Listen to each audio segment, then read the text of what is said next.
Hey, everybody, welcome back. Craig Schaup here with George Thomas, our film critic from the Akron Beacon Journal. George is here, and there's a nice, lovely tone of movie loving experiences in the air. I can feel it. George just got back from the theater. He saw one battle after another, the newest movie from Paul Thomas Anderson, one of the great working directors of our time.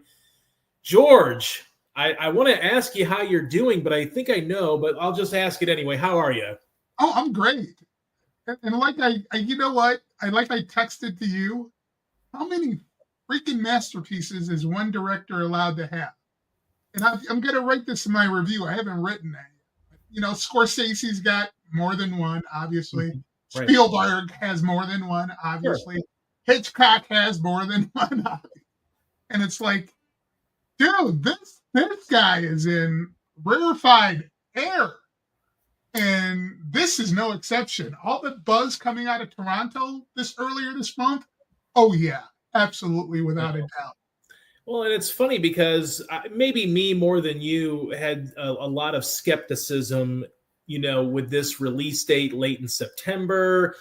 I felt like the early trailer releases made it seem a little bit more Inherent Vice quirky, Paul Thomas Anderson, than serious or even elevated smut like Boogie Nights, Paul Thomas Anderson. Like it just felt like a weird movie pairing, not with DiCaprio, but just the tone of the movie didn't seem like it fit PTA. But it sounds like it did. Yes and no. Okay. I'm gonna rap Warner Brothers on the knuckles for that first trailer. They Right. deserve it because it's closer to that the correction they made with the second trailer. Okay. Action comedy. Right. I would argue dramatic action comedy. Sure. It can be very emotional. It's got a lot of humorous moments, especially when Benicio del Toro and Leonardo DiCaprio are on screen together. Mm. And it's got plenty of drama with with the other actors as well, but with Sean Penn showing up as well. And like several other P.T. Anderson films, it's layered. It's so very layered. It holds a mirror up to our society right now with and with the subject matter it deals with and the points it makes. And it's easy because the film, even at 2 hours and 42 minutes, is just so doggone entertaining. It never feels like 242. Yeah. It's easy to miss what he's talking about, but it's very, very relevant to our times. Anderson's one of these directors. I mean, he's been nominated 11 times for Academy Awards. It probably feels like the Academy sometimes does, a la Spike Lee, Martin Scorsese for so many years before those two guys won their Oscars. This finally feels like the time for PTA to get his first official win. I know we talked right before we got on, that could be maybe just in screenwriting, who knows? But I mean, this is a movie that, seems to be in the steamrolling category of getting ready to go down that Oscar hill. And it doesn't seem like it's going to lose much momentum. Do you feel like this is it for Paul Thomas Anderson to really, and this is a guy that has Cleveland ties, Ohio ties. Do you feel like this is a guy that is going to break through that wall? Kind of like what Sean Baker did last year, although Baker didn't have the lengthy pedigree that Paul Thomas Anderson had as he won for Honora last year. But this seems like the Academy is going to right sort of a wrong and give Anderson his flowers for a change. They probably should have recognized him for Boogie Nights, for basically, I won't say sanitizing, but like I don't even want to say legitimizing, but trying to provide some context and understanding to the pornography business. Right. So, it's long overdue. So yeah, I think he could break through for this one, and it wouldn't be surprised if the momentum kept rolling and he gets a gazillion nomination, Yeah. and it pulls an Anora. The thing is, what's going to be interesting come Oscar time is this movie from Warner Brothers, One Battle After the Other, and Sinners from Warner Brothers. Yeah. One people I talk to have them 1 and 2. Sure. As the best films of the year. Right. And with the momentum slow down in this, I don't think the late September release helps it. It's going to have to do so on critical notice, I think, because I don't think anyone's, you and I love somebody like Paul Thomas Anderson. Yeah. Other film fans may have heard of him. Yeah. But you generally have to be, I don't want to sound snobbish. You kind of have to be a cinephile. You do. He hasn't made a lot of mainstream hits. Yeah. Right. And, it's time. Let's try this. This is the biggest studio independent film I've seen. Right. In quite some time. Yeah. That's the best way to put it. Well, this is, Anderson is working off of his biggest budget ever. Obviously, I think There Will Be Blood was like a $75 million budget. And I think it used all $75 million in that film because it was just a handsomely produced movie.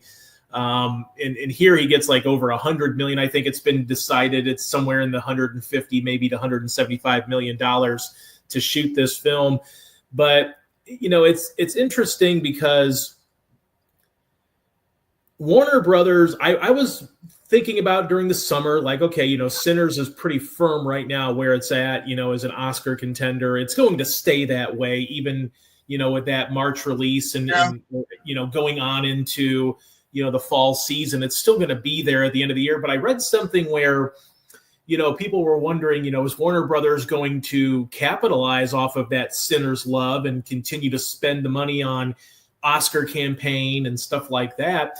And I read that they said, no, the money is going to go to One Battle After Another. And of course, you and I talked after seeing those trailers, like, is this really an Oscar baity movie? And it's now that you're talking about it, now that we've seen this giant critical response, I guess I can understand why Warner Brothers is positioning themselves to put their, that horse number one and then maybe Sinners number two. Well, they better mount some sort of Oscar campaign for Sinners or they're going to get some serious backlash. Oh, yeah, yeah. The backlash will come. Ryan Coogler deserves that. Oh, yeah. He seriously deserves it. And I my eventual review is going to have this as an A-. Sinners was an A- to me. They're two vastly different films. Sure. The interesting part is they explore some of the same themes. And it comes down to, doesn't even come down to this. You have to ask yourself, which version do you choose to honor, I guess? I mean, they come at those views, and it's giving nothing away to say that P.T. Anderson goes deep into the exploration of racism and white supremacy, deep into it. Yeah. And I dig what he's doing because he explores the latter aspect as someone who's white from the outside looking in. Ryan Coogler, obviously, African American, and it was his perspective of what this country, and they're thematically share so much, but on that basis alone, and then the basis of filmmaking, I don't care what Warner Brothers says. Yeah, they better be putting a lot of muscle behind both these films and being happy for whatever they get.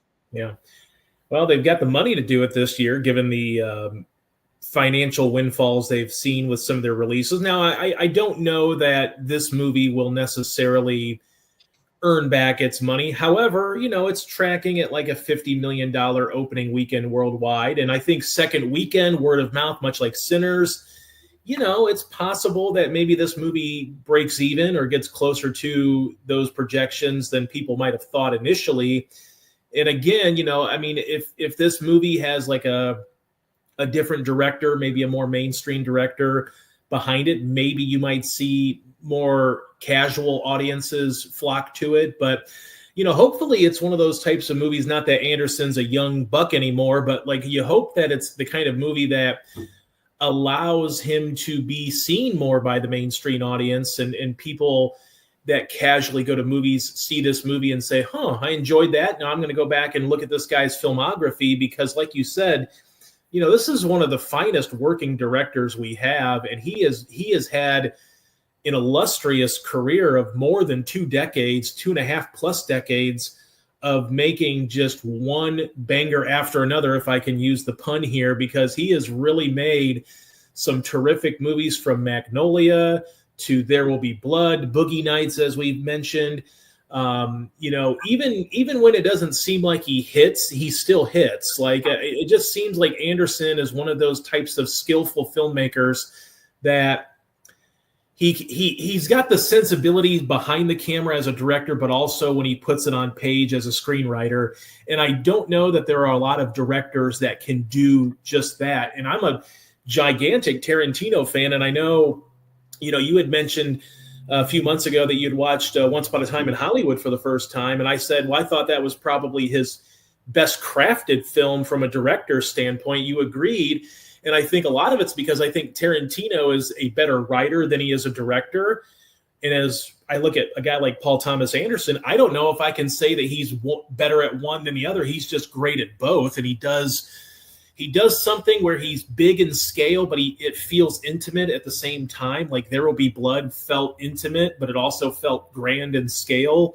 And it's not just because of the runtime or anything like that. He just feels like he's got his finger on the pulse of how to really make scope and scale movies, but also feel relevant and also interesting to a more sort of central audience that wants a human story. This is like gritty with scope. Yeah. It's a greasy kind of film. It really is. Yeah. And like I said, there is no bad performance in the movie. There isn't a single. You could have I don't know who's the lead actor here, DiCaprio or Sean Penn. Mm-hmm. And if they're not battling one another in that category, either one is battling Benicio del Toro. Yeah. For supporting. I had the same reaction to this movie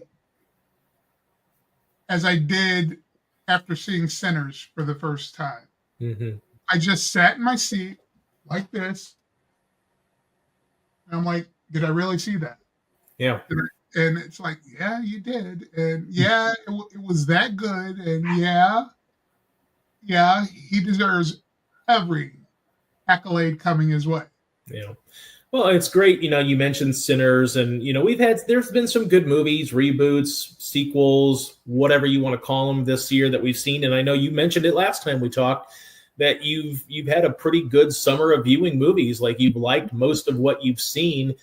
And, there hasn't been a ton of originality like you don't really see too much of nowadays in film. But you talk about Sinners, you talk about another One Battle After Another, and it just seems like, Warner Brothers has kind of found a little magic here with being able to greenlight these projects with great directors, people that know how to make movies. They get out of their way, it seems like, even though it seems like Warner Brothers can't get out of their way of anything else. But when they need to get out of their own way, they do, by letting these talented filmmakers just kind of have at it. Just let him, Paul Thomas Anderson, loosely adapt another book, that he's going to make into a screenplay. Let Ryan Coogler have at it with an original idea, and I think that it's going to serve them pretty well come Academy Awards season. Oh, you're on mute. You'll have to forgive me because you know what? I'm getting ready to Google when they changed studio head. Um, and yeah, it makes sense. 3 years ago, Toby Emmerich was replaced with Michael DeLuca and Pam Abdi. Mm-hmm. And they had reputations of being talent friendly and being willing to take risks. Yeah. It's showing up this year because that's 3 years is like pretty much the gestation period for film. So right. There you go. I mean, and they're taking those chances right now. As popular as it was, Sinners was a gamble. It was, yeah. R-rated, genre swapping. I mean, every minute it seemed like it was swapping genres, and it worked well, and it made a lot of money, and it certainly has stood the test of time so far up until the fall season here, where most people had Sinners #1 on their Oscar ballot up until maybe One Battle After Another comes out. So that means that Sinners is probably, easily into that top 10. And then also, unless there's other surprises that did not maybe get a screening at Toronto, that, Ryan Coogler is going to be in. Now, Michael B. Jordan, I hope that if Warner Brothers says we only have X, Y, and Z money, I hope they say, well, let's say we're going to put the money behind Michael B. Jordan for some sort of an Oscar for acting, whether it's supporting, lead, whatever you want to do, because he gives two really layered and detailed performances that felt different. It wasn't some gimmick that they were twins and they just were Michael B. Jordan 1, Michael B. Jordan 2. They felt like two different characters, and I'd love to see the Academy nominate him for that, even though he might be the least safest as far as like current nomination status. Well, but see, he'd deserve it. And the thing is, like I said, DiCaprio has one, Penn has one, Del Toro has one. So guess what? Yeah, I'm all for that. Yeah, and you're right on his portrayal of the twins in Sinners. Each performance was distinct and rather complex. So I agree wholeheartedly there, but who knows what Warner thinks lately. I mean, maybe they'll go with quote unquote the hot hand in the award season, and that by virtue of recency bias is likely to be One Battle After Another. Yeah.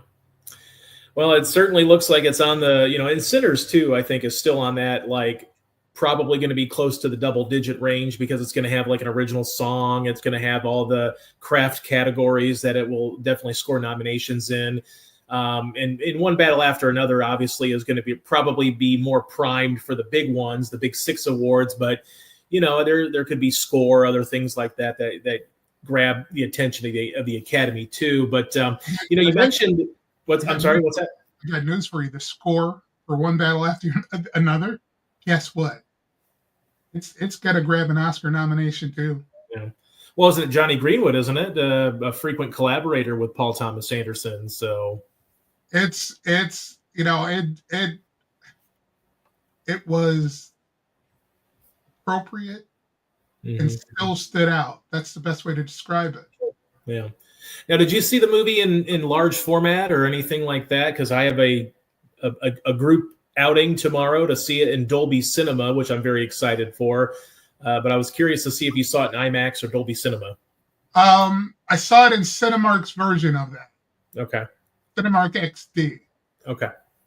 So, yes. Do you think it'll be a worthy upcharge for the Dolby Cinema, that Atmos track? You know what? I noticed it, but I didn't notice it. Okay. Isn't that weird? It just seemed part of the movie. Right. Just kind of some movies try to blow you away with that Atmos and that track.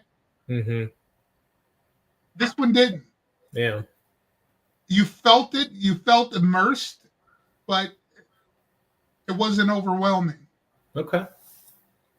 Well, and I know you mentioned earlier, Paul Thomas Anderson's skills as a master director. What's how does this rank among some of his other movies? I mean, where would you put this with? I mean, he's made some great movies. Even movies that aren't his best are still pretty damn good. I'm more of a Magnolia, There Will Be Blood, than Boogie Nights, than probably, I guess probably something like The Master, even though I wasn't like hard on, loving The Master when it first came out, but I kind of grew to appreciate it a little bit more. But where would you kind of rank this one in some of the other PTA movies? Number one.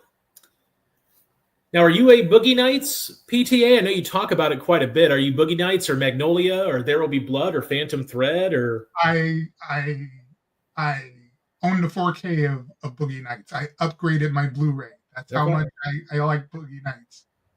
Magnolia. I interviewed P.T. Anderson for that film back in, was 2005? 2000. Yeah, okay. Thanks. They're actually 99. The date of my story had a 2000. Wait a second. It can't be that old, can I? No, it is. Magnolia was 99. Oh, because Boogie Nights was what, 97, if I'm not mistaken, or 98 maybe.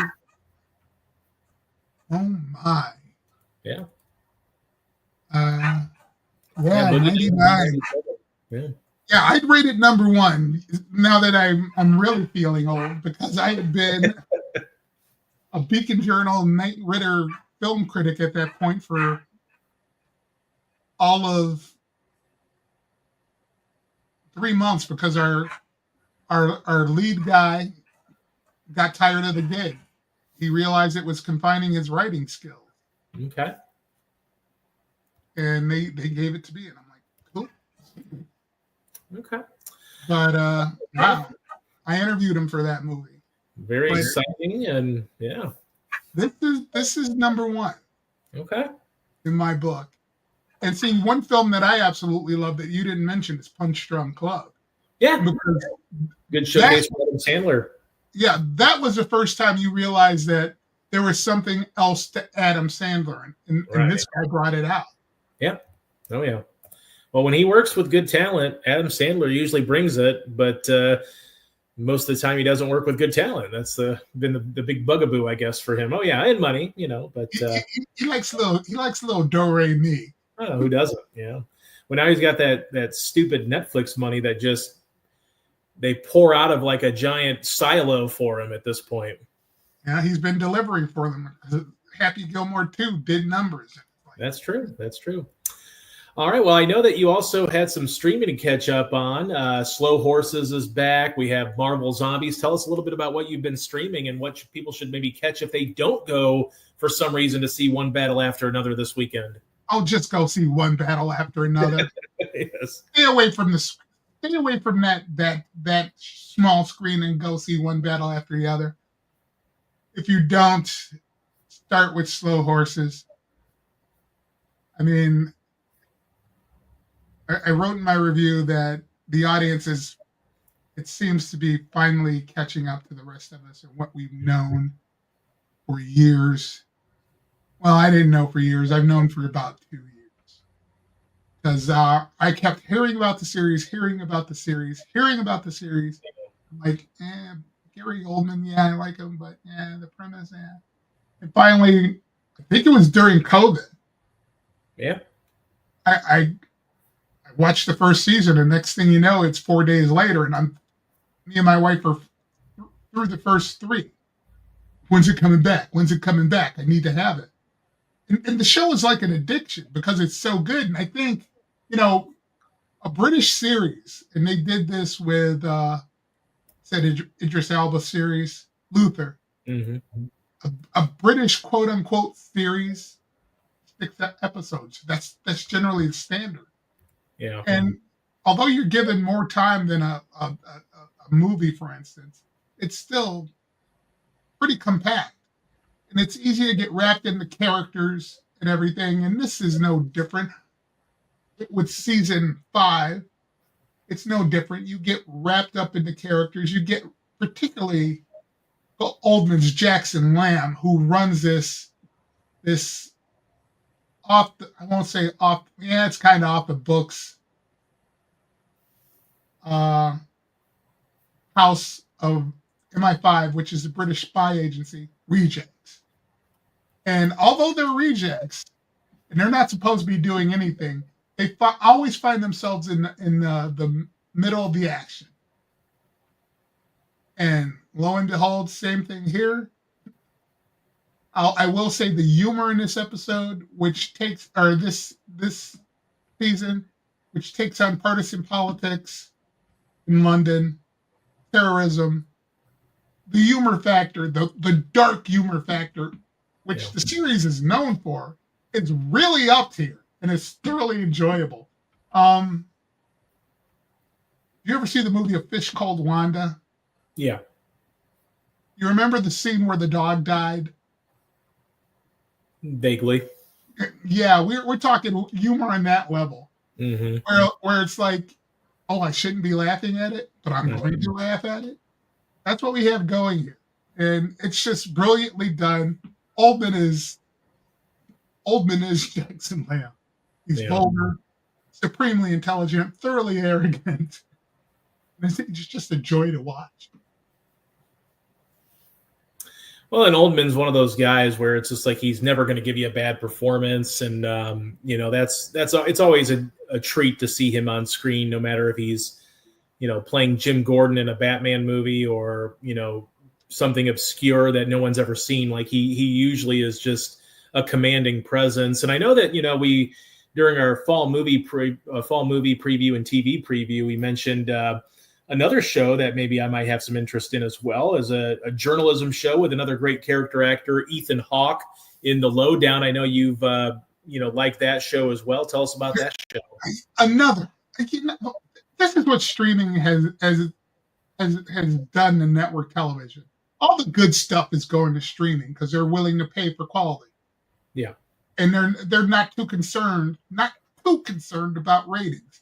So you get these high-level performers like Ethan Hawke, who plays a journalist. You and I are both partial to shows and movies about journalism simply by reason of what we do. Yeah. And it's gritty. It takes place in Tulsa.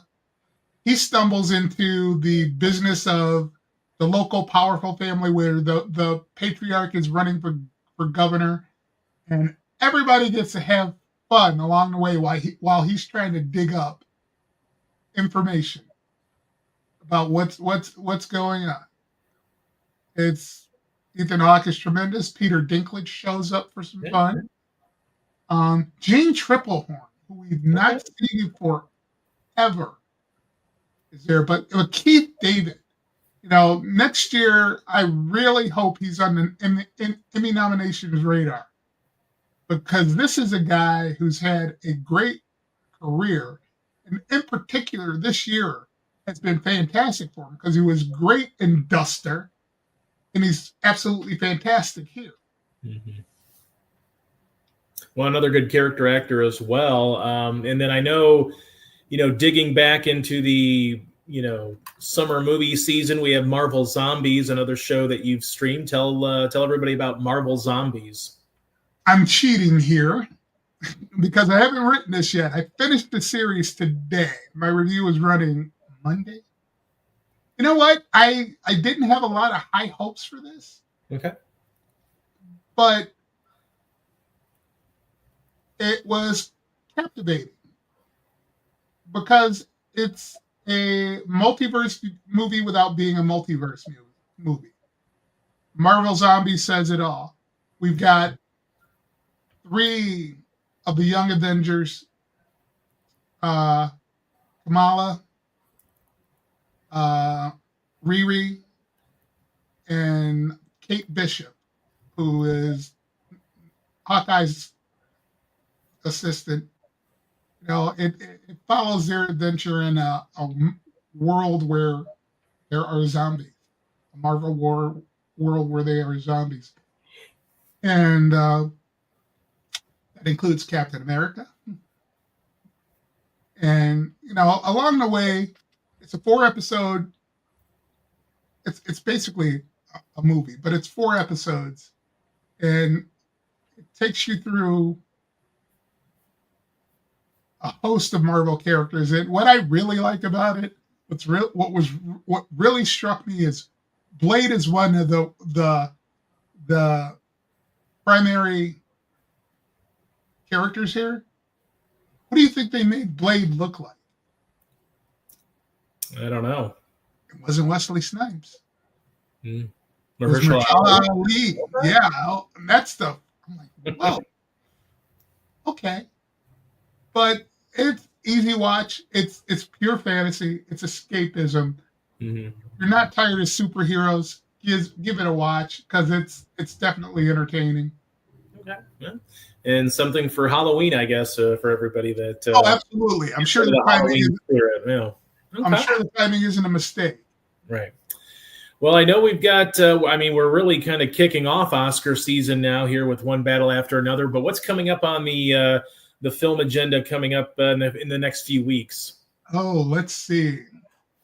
I'm going to pull up my trusty calendar because there is nothing, I don't think, next week, which is a bummer. But you know what?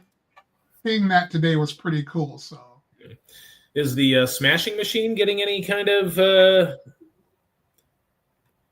release for you?